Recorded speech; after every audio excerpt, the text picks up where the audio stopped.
I see the weather growing calm and growing pure and improving, and for the joy of the greenery that the fair clear weather brings us, it would be fitting that I sing if I couldn't rejoice. But joy and singing are taken from me, for with love I cannot find mercy. It leads me badly, for it takes no care of me at all. I will lose my effort and my care, like one who casts upon the sand.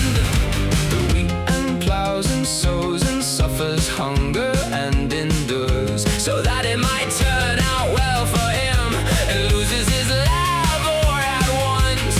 But no man can guard himself, that he must not needs go there against his will, where chance and what is fated leads him. There where love wishes it leads me, there it has no regard for right or measure. So I am in grievous anguish, just as the whale,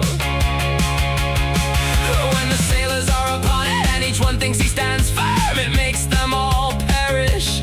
Likewise love wishes to do with me, when it thus mistreats me, I am in danger of death. I will lose my effort and my care, like one who casts upon the sand. It is a very strange chance, alas, how I am in grievous pain, for my heart does not restrain itself from loving her who is so hard to me. Her heart is dark and rough to me, I do not know what to say more.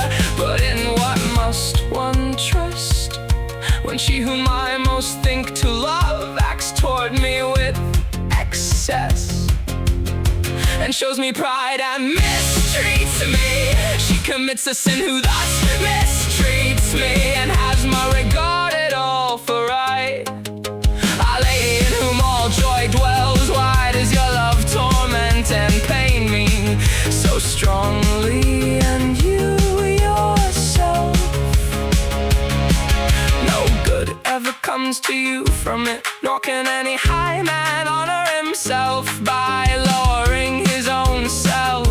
If God does not give me fair reward of you, it is wrong and excess.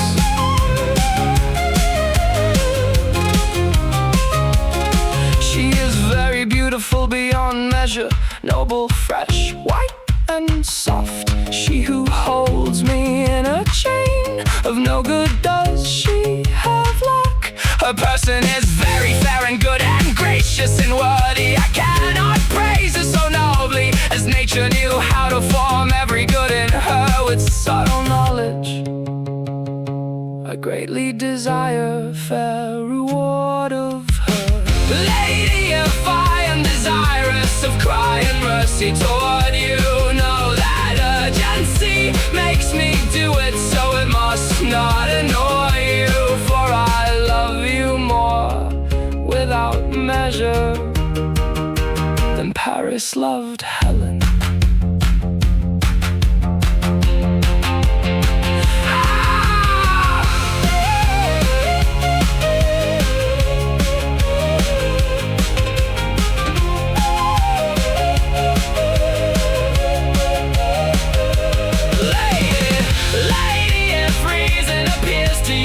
For mercy's sake, that you should do it, lighten for me the grievous pain that you make me suffer, harsh and hard.